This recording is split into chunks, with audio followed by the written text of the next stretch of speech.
My boy 80 signed his first real estate deal. What's up? Oh yeah, bro. So we out here, man. I mean, it's just for me.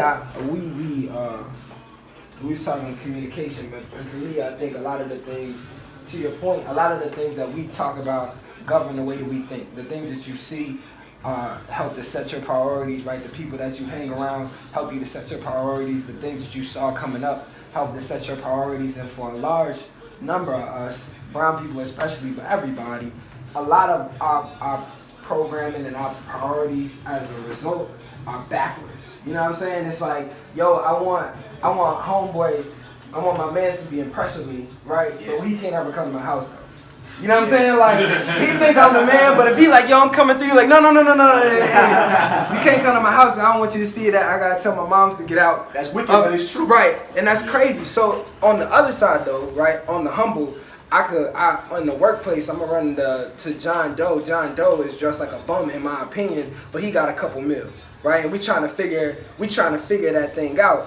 And then, but the problem I think more so with that is that we operating in extremes. That people either think you gotta look like a bum and be rich, or you gotta look great and be poor, and there's somewhere in the middle, right? Yeah. There's somewhere where I could come and I look like a decent human being. There's nothing, I'm not ashy, I'm not crazy looking, right? I'm not poor and destitute, but I'm also not buying Hublots so y'all will give me compliments, right? No, and then in that middle space is the space where we say, this amount of money that I'm gonna spend in a year should make me some money, right? This amount might not. But at some point, you realize that there are people in a year who they're gonna spend 100% of the money that they made, right? And 0% of that money is gonna make them money. Yeah. That's amazing. Or on the flip side, if I make it like this, is a practical sense. We talk about salary, right? People say, okay, I got an $80,000 job. I get paid $80,000 a year, minus whatever I pay to Uncle Sam, minus whatever I put into Social Security, cool. And I'm saying that even that, we are redefining what income even looks like.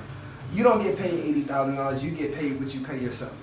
So in a month's time, you spent your whole check, everybody got paid, you got paid nothing. Now somebody gave you money, you were a steward of it, but it's not yours.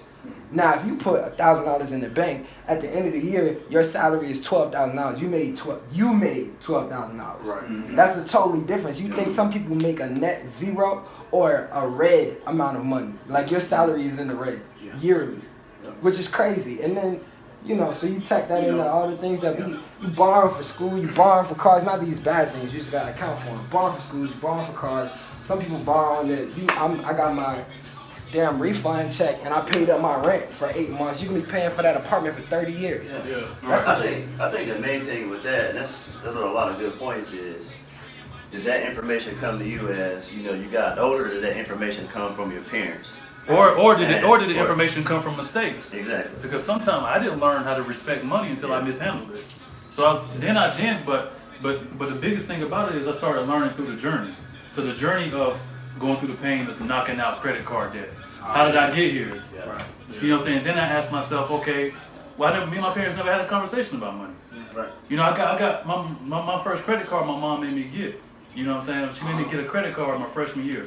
And I thank God for it because it's a double-sided coin. I misused it, and I learned the hard way, but I also established credit. Yeah. So by the time I got out of school, I had a credit card. I had 7-8 years of established credit already. So it decreased my credit card utilization. So I learned all these things. My parents didn't tell me like, you need to get a credit card to do this, da. It's kind of like sometimes it'd be like, you need to do this because I told you to. Right. You know what I'm saying? Without the small bits in there that you need. Well, I feel like life was different then. You know, for them. For us now, what we're exposed to, come on, think about it. Coming up, you got them Hot Boys, Lil Wayne and them coming up. And we see all this flashy stuff, and we trying to get like that because that's just what we see. But you got to think that once we start actually learning about credit and everything, you know, somebody told me, it was an old head told me, you know, your job pays your bills, but your hustle is how you live. So you notice more people actually, they got a full-time job, but they also doing something on the side. Yeah. Everybody's doing something on the side. Something not just that they hate doing, but that they love doing. But you said something important though. You mentioned Wayne and them. And so like we gotta talk about hip hop because that's like at the core of like almost every damn thing that we do. Yeah. You know what I'm saying? Like we can talk all this right now, but we can get on Instagram and see Future with a Bentley truck. We like, damn, I need one of them. Yeah. But You have that split second of wanting that. So like, how has hip hop, how has rap though? How has rap affected our mindset on how we look at money, economic opportunity, whether it be you want a Bentley truck or whether you listen to 444 and you want to do real estate? I think